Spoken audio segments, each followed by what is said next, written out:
you are familiar with this story, but there's always somebody for whom it is new. The old story of Holmes and Watson on a camping trip, you remember? And they were sound asleep, and after some excessive amount of liquid refreshment, woke up in the middle of the night, and Holmes looks at Watson, nudges him and says, "Watson, look up, what do you see?"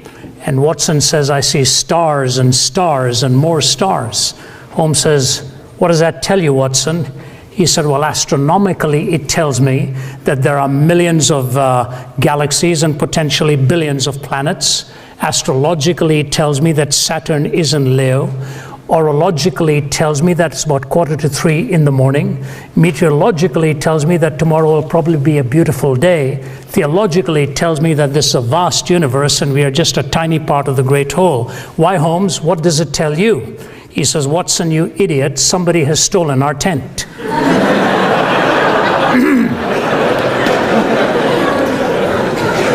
You know, you can be very profound in an answer and miss the larger point. And I think what happens with this whole flirtation that I call messing so much with the ideas of atheism and not thinking of the ramifications, we really fail to understand where life ultimately goes if you choose to live it and define it without God. Years ago, somebody penned these words that I'd like to read for you. It goes like this: "First, dentistry was painless, then bicycles were chainless, and carriages were horseless, and many laws enforceless. Next, cookery was fireless, telegraphy was wireless, cigars were nicotineless, and coffee caffeineless. Soon oranges were seedless, the putting green was weedless, the college boy was hatless, the proper diet fatless. New motor roads are dustless, the latest steel is rustless, our tennis courts are sodless, our new religion godless." That struggle of trying to explain life having lost all points of reference is really the struggle one has to deal with if we choose to live our existence without any transcendent ontic point of reference. Either we go inwards or we go laterally.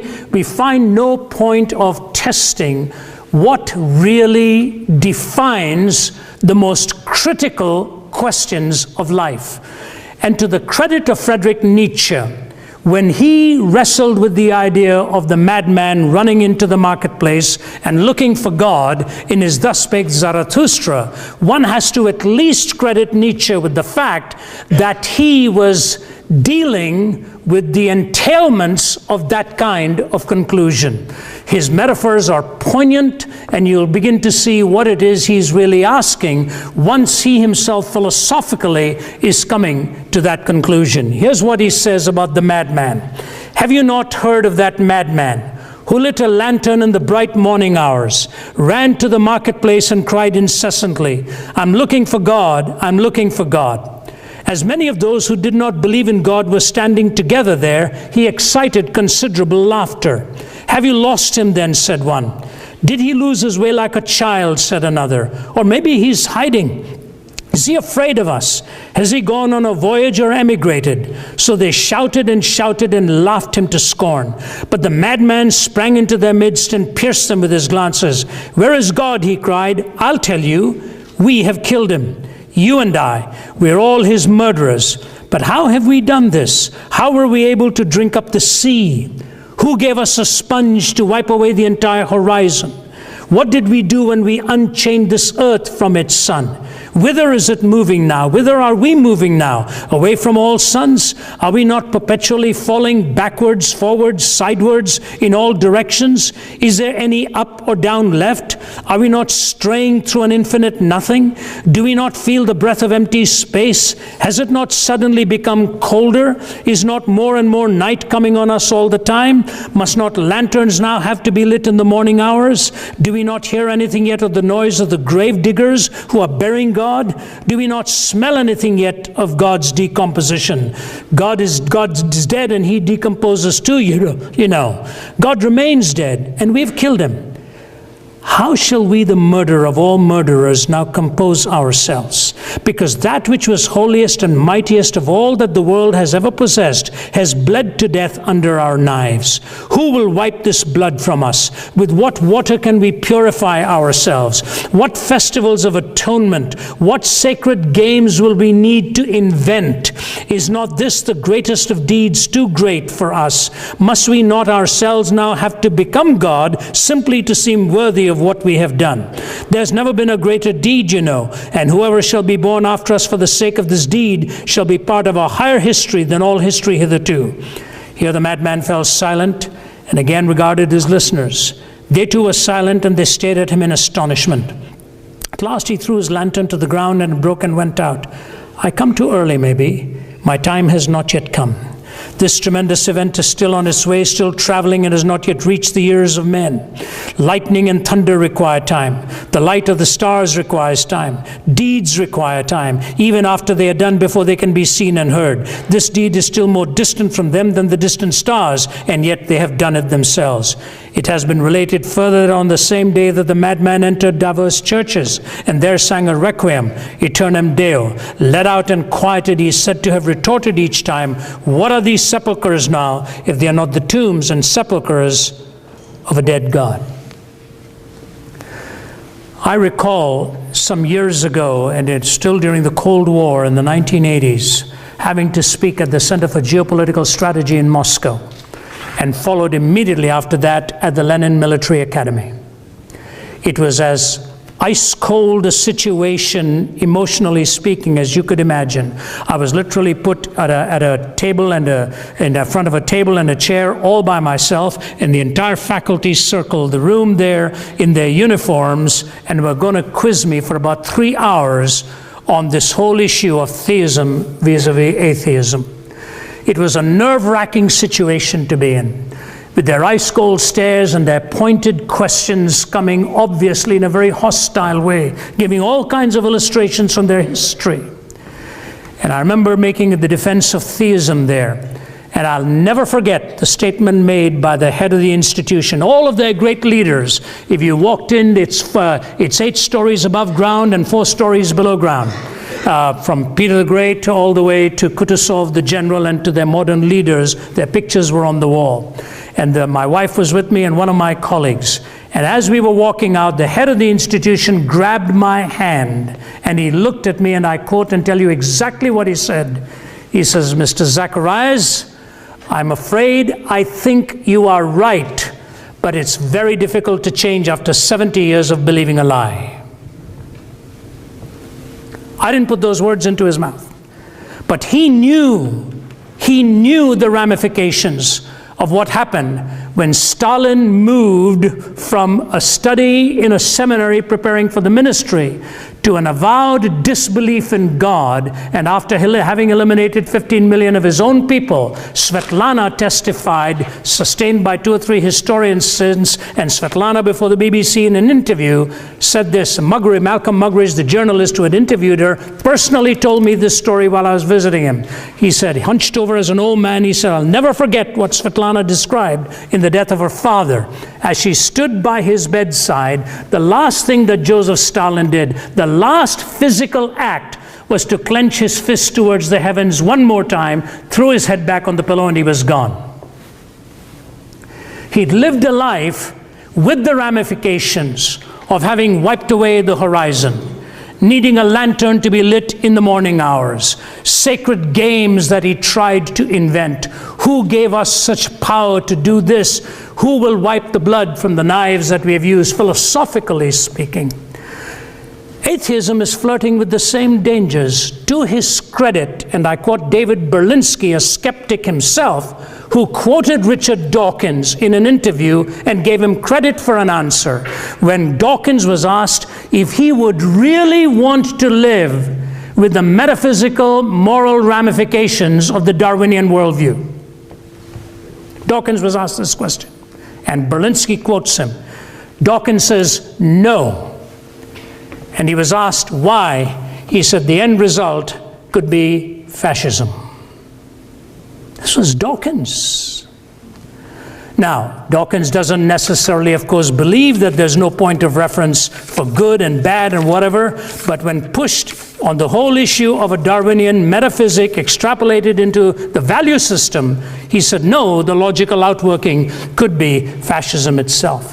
But here's what I want to do. I want to start off by defining what atheism is, because sometimes there's a softer version that is treated as atheism, but which is really not. It is an agnosticism. Somebody saying, I don't know, I don't claim to know. If I have enough evidence, I would believe, but I'm not going to come hardline down and say in a categoric denial of the absolute, the existence of a personal moral first cause. Etienne Born, the French philosopher, says this: atheism is the deliberate, definite, dogmatic denial of the existence of God. It is not satisfied with appropriate truth or relative truth, but claims to see the ins and outs of the game quite clearly, being the absolute denial of the absolute. Paul Edwards, Volume 1, page 175 in his multiple volume Encyclopedia of Philosophy. Here's what he says: an atheist is a person who maintains that there is no God. That is, that the sentence God exists expresses a false proposition. He's a person who rejects belief in God. So there you have, both from Etienne Born and from Paul Edwards, how the definitions actually fall out in a philosophical dictionary on what atheism avers and what it ultimately clings to. Now, if I came, sometimes when I describe myself as having come from an atheistic background, it's probably a strong term. I was more non-theistic, never gave the idea of a personal God any credence in my life. Growing up in the city of, I was born in the south, in the city of Chennai, and raised in the north. My parents, one came from Kerala, one came from Chennai. My dad was from Kerala, mother was from Chennai. Kerala has produced some of the greatest Hindu philosophers in India, and some of the biggest names in Hindu philosophy come from Kerala. It's sort of the intellectual philosophical capital of the land of India itself. My dad descended directly from the Nambudris, which were the highest caste of the Hindu priesthood. So all that going back for decades into my heritage, but somewhere along the line a conversion had taken place, but it became very nominal. The Christianity in my home was completely nominal. I had no personal interest. I don't think in all of the way up to my late teens I'd ever cracked open a Bible on my own. Frankly, I don't know if we had one in our house. But that's the way I lived and thought. And actually, when I finally encountered these struggles and these claims, it had a dramatic impact upon my life. I'll probably save that for later. The struggle I've had since then in my teens, as I struggled and thought of the ramifications of a naturalistic, materialistic world of ours with no transcendent, no personal moral first cause, where does one go with definitions? How do we define the most essential things in life? Do you realize right now, even in this most sophisticated part of the world in higher education, go to the United Kingdom or come here and you ask an average student 2 or 3 questions, and those questions are almost unanswerable. What does it mean to be human? Ask an average student today, what does it really mean to be human? I was asked to contribute to that subject at Johns Hopkins University some years ago, and most of the contributors were from a completely non-theistic viewpoint. Francis Collins and I represented the theistic viewpoint there. Questions of sexuality. What does it all really mean? These questions have become almost undefinable, and we go through this quicksand and walk through it, trying to find our way by changing all the definitions, but we don't know how to define it except by self-referencing. So 4 ramifications follow when you deny a personal God, a moral first cause. The first one is very difficult to anchor an absolute moral law. Very difficult to pin that anywhere. How does one actually arrive at moral reasoning, trying to find the explanation for good and bad. Now, to be sure, naturalists have made every effort. In fact, Sam Harris's latest book, as a student of neuroscience at Stanford, he's made a valiant effort to explain all of this as he sees it. Nothing new in the argumentation, nothing new has come. Because if you take his presuppositions, it still holds true that there are at least 7 forms of humanism that can develop in their ethical theories. There's the evolutionary humanism of Huxley, the behavioral humanism of Skinner, the existential humanism of Jean-Paul Sartre, the pragmatic humanism of Dewey, the Marxist humanism of Marx and Feuerbach, the egocentric humanism of Ayn Rand, and the cultural humanism of Carlos Lamont. Just take 2 of them. The materialistic humanism of Marx or Lenin and so on, and of the egocentric humanism of Ayn Rand, 2 completely different political theories emerging from both of their pens, both from a starting point of no God. So it doesn't hold true when they tell you we can find a logical outworking to this, we can reasonably arrive at this. You know, we are all ultimately framed and shaped in ways that truly force us to rethink our whole worldview at some point in life where something very difficult transpires. I was invited, when I was still in my 30s and 40s, I was invited to lecture in the Krakow, Poland, and in Warsaw. The Cold War was still raging. And I arrived in Warsaw, finished my talks, and the man who had invited me asked me if I'd ever been to a death camp. And I told him, yes, I'd been to Buchenwald and Dachau and so on. He said, no, they're concentration camps. Have you ever been to a death camp? I said, not, I think, the way you're now pinpointing it. He said, tomorrow we got a free day, I'm going to drive you. I'm going to drive you to Auschwitz. I said, really? He said, yeah, it's a bit of a drive, but we'll go. And Hendrik Vieja, my Polish host, put me into his car on a cold, foggy day, and we drove and drove and drove. I did not realize what awaited me that day. As a young, in my 20s, I'd been to Vietnam. I was invited by the chaplains with the US military to come there and covered the length of the country from Vung Tau in the south all the way to Quang Tri. I'd seen warfare firsthand as a younger man, and it really rattled me to my boots a bit. But nothing like what I was going to see in Auschwitz. If you have never ever been there, you ought to make at some point a journey in your life to visit it and just sit there for an hour or so thinking about what it is you're witnessing. As we arrived there and walked from room to room, I saw some Polish teenagers, I assumed they were Polish, but at one point they had to flee from one of the rooms and burst out sobbing. When I left the building, I still saw them sitting on the front steps with their face in their hands, and in one room where they left, behind glass was 12,000 pounds of women's hair, as the women had been scalped before being put into the gas ovens, and that hair was then taken and woven and sold as sacks in the marketplace. Little boys experimented upon by Joseph Mengele, twins. The pictures of those little boys will be ingrained in your memory when you see it. Mengele only not too more recently passed away after never have been caught hiding somewhere in Argentina. Standing like this, totally emaciated, staring glassy-eyed into the camera as they were photographed, castrated by Mengele for his experiments. And then I walked finally to the room where they were told they were getting their showers, but where they were gassed to death in this camp alone at the rate of 12,000 every day. And outside the room were the words of Adolf Hitler: I want to raise a generation of young people devoid of a conscience, imperious, relentless, and cruel. I thought to myself, what happened in the mind of a man who swayed one of the most brilliant nations into either coming along with him or pay dearly with their own lives if they did not condescend in some way, while so many knew what was happening and daren't speak lest they be part of the whole gas oven episode.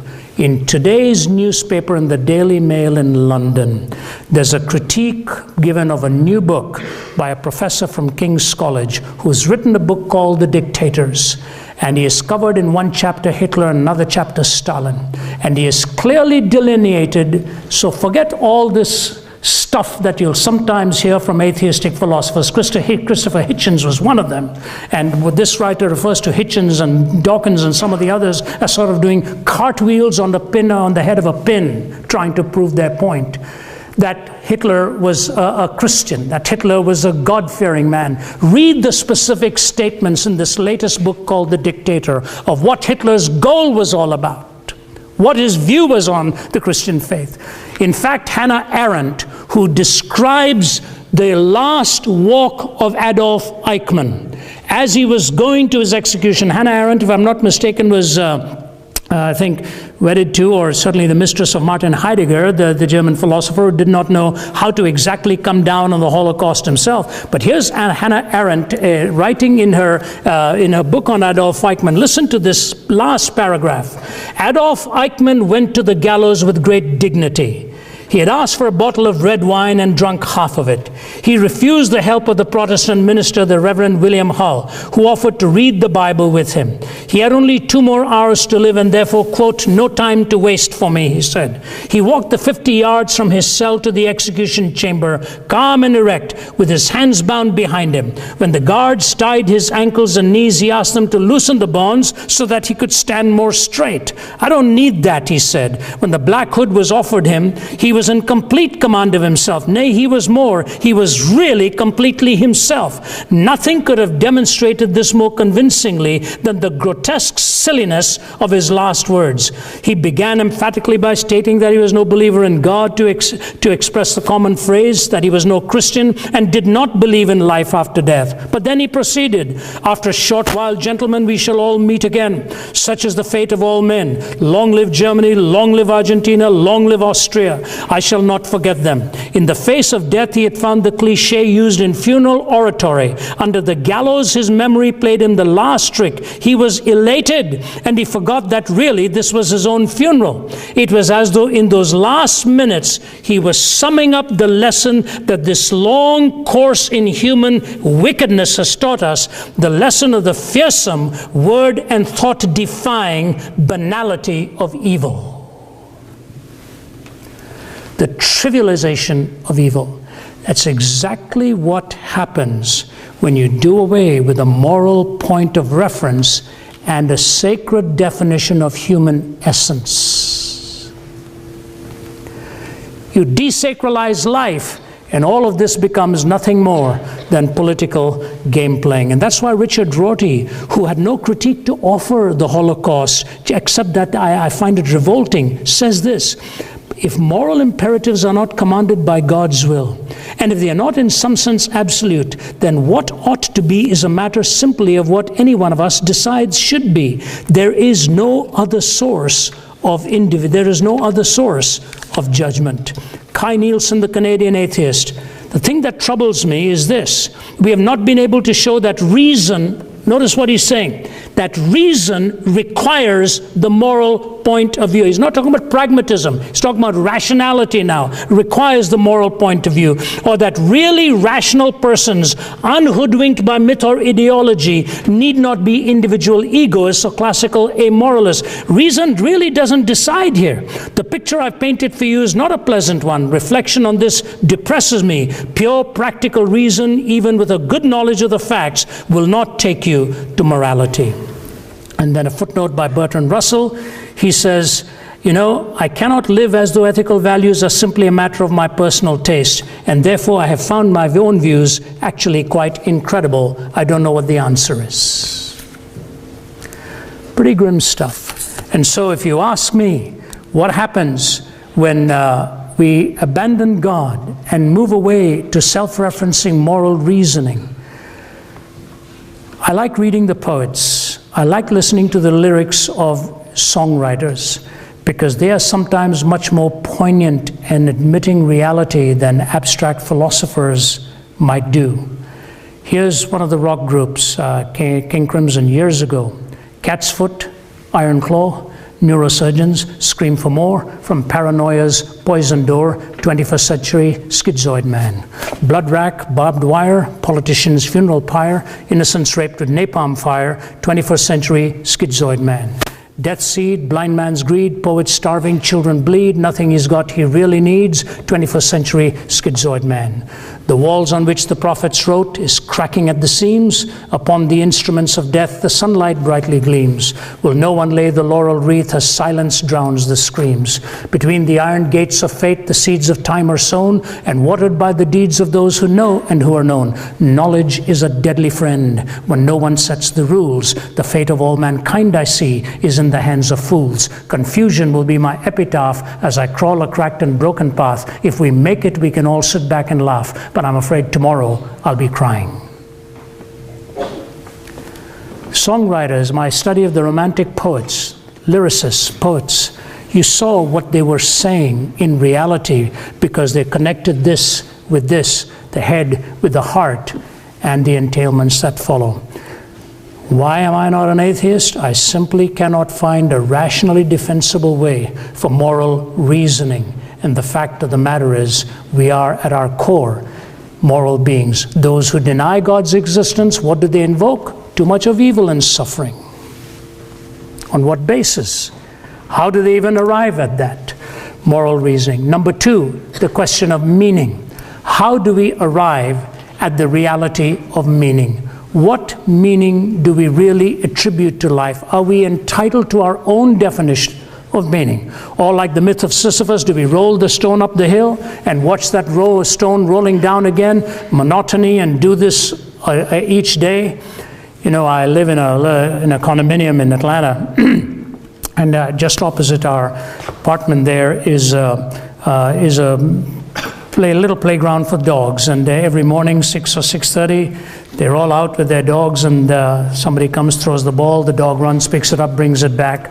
And one morning I was sitting there in a rather cynical state of mind, and I was thinking to myself, they bring the dogs out, throw the ball goes, the dog brings it back. About 20 times the dog's had his fill for the morning, they take it back and feed it. I said, in a little way, in a purely naturalistic sense, that's what we are too. We get into our car with the dog chasing the ball, go and do our thing from 9 to 5 and come back home. It's that repetitive monotony again and again and again. And we often assume that meaninglessness in our lives ultimately comes from becoming weary of pain, suffering, evil, struggle, angst, or what the Muslim might call the jihad, the struggle for existence and so on, that this is what we face. You know what the worst kind of meaninglessness is? Not the ones who have become weary of pain, but the ones who have become weary of pleasure.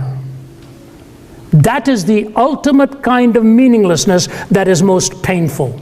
I did a series of books on imaginary conversations. The first one I did was The Lotus and the Cross, Jesus Talks to Buddha. The second one I did was Sense and Sensuality, Jesus Talks to Oscar Wilde, and did about half a dozen in that series. But I remember going to Paris, going to England to do some research on Oscar Wilde. Went and visiting the hotel where he ultimately passed away in his 40s.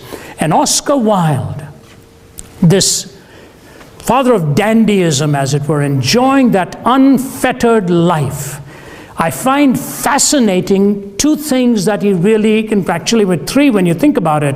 When he wrote the picture of Dorian Gray, you almost wonder there was something autobiographical in the emptiness that he himself found towards the middle years of his life. But he is lying in bed in the hotel in Paris, and he asks an incredible question of his lover, Robbie Ross. He looks at Robbie Ross and he says to him, "Did you ever love any one of those young boys for their own sake?" How does a hedonist come out with a question like that on love being defined as of merit for its own sake? Robbie Ross looked at him and he said, "No, I never loved any one of them for their own sake. I loved them for my sake." He said, "Robbie, neither did I. Get me a priest." And when you read his book, The Ballad of Reading Gaol, it's a brilliant piece of poetry with multiple stanzas. And in the heart of that poetry, it talks about the woman with the alabaster ointment, who had made her living probably by prostituting herself, who comes and falls at the feet of Jesus. And he makes reference to that. and said, maybe only Christ is big enough now to forgive and to heal this soul of mine. And if you go to see his grave at that big cemetery in Paris, there's a giant phoenix in that cemetery with Oscar Wilde's name. And the verse he selected for his epitaph was from the book of Job. A pleasure-driven man going to the book on suffering to describe his own life. Loneliness is a terrible thing when you've exhausted pleasure and find you've come away empty-handed. And to you young students, I tell you, the world is yours out there with all kinds of pleasure. And the most pitiful state to reach is when you've exhausted it and find out that it really didn't take you anywhere, it didn't bring you what you thought it would. So meaning. What really brings meaning? What brings purpose in life? How do we find this in the sense of finding not just existential fulfillment, but a definitive purpose by which to measure where you are on this journey of life's meaning? I've traveled now for 4 decades, and I was raised with almost no money in my pocket ever. In fact, something very sad happened today, and some of you may know my story. And I came to know Christ when I was on a bed of suicide at the age of 17 in the city of Delhi. Tried to take my own life, totally empty. When a man walked into my hospital room and brought me a Bible and led me and gave that Bible, he couldn't stay because he wasn't allowed. I was in a pretty depleted state, my body dehydrated. He gave it to my mother, who struggled through the English in that and read it for me, whatever. But I made my commitment to Christ at the age of 17 on a bed of suicide. This morning I got the word that my friend who had come into that hospital room, he was in his late 70s, passed away last night. So I spoke to his daughter. She calls me Uncle Ravi now, and she said, Uncle Ravi, the last 3 weeks, he spent every day watching you on YouTube. I said, that's terrible. He could have got a better picture than that. She said, but you know, last week when I spoke to him on the phone, he said, Ravi, sometimes I think my whole purpose in this world was to bring you to Christ. And he says, I draw such great joy from that. And the reason I mentioned that, I told Tammy, his daughter, I said, Tam, when I phoned your dad last week to find out how he was doing, he asked me how I was doing financially. He said, can I send you something? I said, no, Fred, I'm fine. I said, I'm calling to just chat, find out how you are. And I said, you know, Tammy, when I was a young teenager, he'd drive us to the place where we were doing our Bible study and he'd sit in the front of the car and toss his wallet back into my hand. He said, let's go and get some Cokes and samosas and have some fun this evening. And we'd go and get ourselves some Coke, 6 or 7 of us in the car. I said, and your dad hardly had any income at that stage. That was the generosity with which he lived. So I was raised with very little. Not making a sob story, I'm just telling you that. Now it's my privilege to see people with a lot. I had dinner one night with the 7th wealthiest man in the world.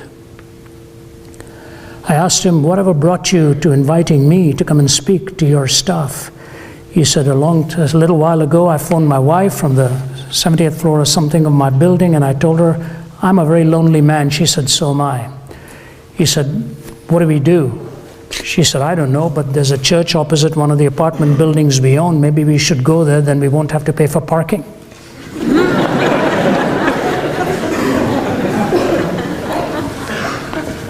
And you know what he told me? When he could buy everything he wanted, he had never reached such a lonely moment as that. It's true.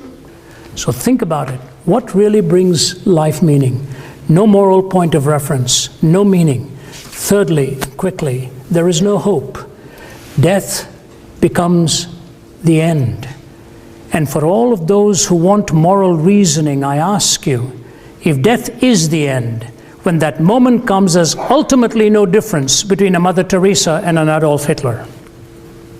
If there's no justice, if there's no judgment, ultimately there is really no comma or punctuation mark. It's a full stop.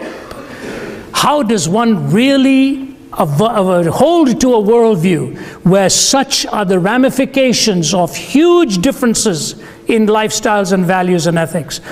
I stood behind Mother Teresa on 2 or 3 occasions. In fact, I was asked by one of the leading televisions to come and anchor her funeral. I couldn't do that. But I remember this diminutive woman with all of her limited physical capacity, living with this little white sari around her. When she died, there were only 3 saris in her trunk. That's all she had. And yet, the homes she built, one is called Nirmal Hriday, which is a meets tender heart, watching how she rescued the masses in Calcutta and many other parts of the globe. A woman who gave herself to such incredible sacrifice. And what does Hitchens do with a life like that? Writes a vulgarly titled book called The Missionary Position. That's all he had to say about a woman like that. Where Hindus, Muslims, Sikhs, Buddhists, all of them were at her funeral to recognize her as one of the great luminaries of our time who lived with such sacrifice and such selflessness. Do we not see the difference? Do we not see the difference? On what basis? No moral law, no meaning, no hope. You know, it's amazing what death does to a human life when you have lost somebody near and dear. I was in my 20s when I lost my mom. She was in her 50s. You look at life from a different paradigm at that moment. The great philosopher, theologian, Nicholas Wolterstorff, taught at Yale. He's in his 80s. Wolterstorff made this comment after he lost his son in a mountain climbing accident. He says, you know, when we have finished conquering absence with a cell phone, conquering heat with our air conditioners, conquering our winglessness with airplanes, conquering distances with transportation, we'll still end up having to deal with the evil in our heart and death. The whole hope of the resurrection, we've just celebrated Easter. Regardless of what you think about it, there's a logical flow to it. And I ask you this question. It was Thomas Aquinas who said the thing that intrigued him most about the disciples who are willing to pay with their lives is that they weren't in a herd mentality, all of them sitting in one room saying, bravo, let's die for this. They all died alone in different settings. Thomas Aquinas came to my country and preached the gospel there and paid with his own life. And that's why the oldest church in India is named after him, the Mar Thoma Church. Peter, Paul, they didn't do this for some kind of a hallucination experience in their background. They came to the realization that the risen Christ had redefined all of history for them. And that's why carried his message everywhere. Hope.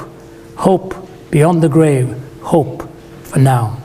Without God, I find no point of reference for morality except self-referencing. No ultimate point of reference for meaning except whatever you choose to give to yourself. No ultimate hope beyond the grave.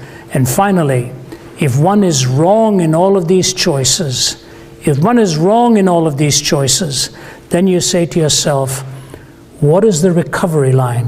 Where do I turn now for recourse when everything else I lived for was contrary to what I now think I must face?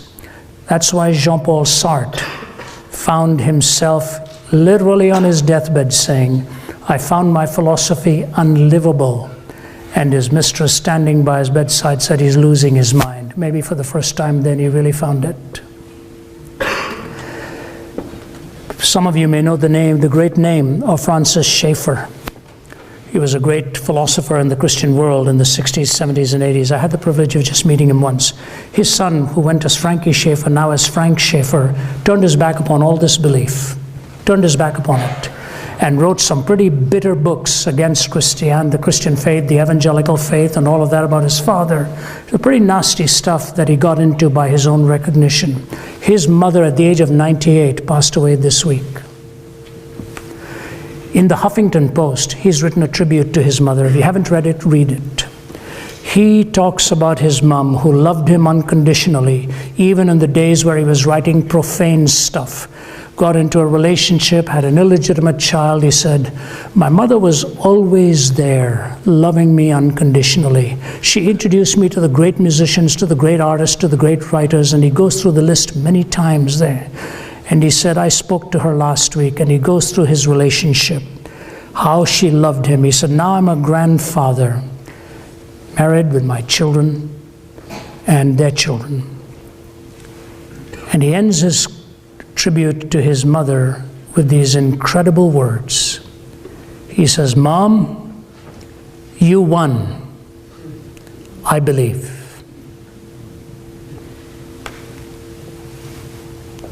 Mom, you won. I believe. There's just enough of a human in me to say, you know, Frankie, she would have loved it if you told her that minutes before she's gone. She would have just had a smile on her face. But she had enough of confidence that her son would ultimately come through. I don't know where you're at in your life, but I want to say to you, the abandoning of God leaves you with some extraordinarily tough questions. Moral law, hope, meaning, and if all goes wrong as you're coming to the end and you say, I've got to change my mind, what then? I think in my postgraduate work studying some of the great philosophers, especially Anthony Flew, in his atheism, having to respond to Flew during my days at Cambridge there. And then, of course, all of a sudden, a few years ago, Flew says he's no longer an atheist. I thought I wasted all my time and all these years, and the boys, but he described himself as best a deist. But he did go on to say, if there is a truth, it'll have to be in the person of Jesus Christ. And so I say to you, when you're thinking of all that it costs, think of that's what Pascal meant existentially, not as a last-minute wager. He said, the existentialist challenges me and asks me, what if I'm wrong? He said, well, existentially, I'm fulfilled. I have nothing to lose. I'm a happy man. And at the end of my life, if it's wrong, then I have no way to regret what I found my happiness in. But how inestimable is the loss of one who rejects God and finds out he or she was wrong. That was what the Pascalian wager was all about. And so I leave you with the challenge to ask you to think about the truth of what I have just said to you. And I leave you with two quotes, and then I end. Viktor Frankl. Somebody was talking to me about Ernest Gordon, who was your chaplain some years ago. I remember reading his book. Just a brilliant, brilliant writer. And Ernest Gordon, too, had been in concentration camp, as was Viktor Frankl. Frankl says this, if we present man with a concept of man, which is not true, we may well corrupt him. When we present him as an automaton of reflexes, as a mind machine, as a bundle of instincts, as a pawn of drives and reactions, as a mere product of instincts, heredity, and environment, we will then feed the nihilism to which modern man is in any case prone. I became acquainted with the last stage of corruption in my second concentration camp, Auschwitz. The gas chambers of Auschwitz were the ultimate consequence of the theory that man is nothing but the product of heredity and environment, or as the Nazis like to say, of blood and soil. I am absolutely convinced that the gas chambers of Auschwitz, Treblinka, and Majdanek were ultimately prepared not in some ministry of defense other in Berlin, but rather at the desks and in the lecture halls of nihilistic scientists and philosophers. So an academy like this has an immense responsibility on what it does behind its lecterns and its lecture halls and what it imparts to you. Matthew Paris is a prominent journalist in the United Kingdom, an atheist and with a lifestyle that would be very contrary to the theistic framework. He was raised in Malawi, and he went to Malawi 2 Christmases ago, and he came back and he wrote a stunning article in the Times. He said, I find myself shocked that I'm about to say what I'm going to say. He said, because it challenges every philosophical bone in my body. He said, as one who has lived disavowing God and as an atheist, I'm staggered by the fact of what I'm seeing and about to state in this article. He said, Africa is in serious trouble. And he goes on to describe all that is going on there. He says, and if something doesn't happen, it'll end up with the sinister mix of Nike and the machete at the same time. And he says, what I've concluded is this: Africa doesn't just need another ethical theory. He said, what I saw with my own eyes was what the Christian gospel did for the people, how that new birth changed their hearts. He said, I'm amazed that I'm saying things like this. He said, and yet I'm convinced an ethical theory is not what the African continent needs. It needs the gospel of regeneration and the gospel of redemption. I would have just added one footnote to Mr. Paris's words. Mr. Paris, not just Africa, the whole world. That's what the whole world needs. Why am I not an atheist? I simply cannot build a life coherently with life's deepest questions that continue to haunt when you're running from God. I leave that with you for thought, and will respond to your questions along with Vince Vitale. Thank you very much.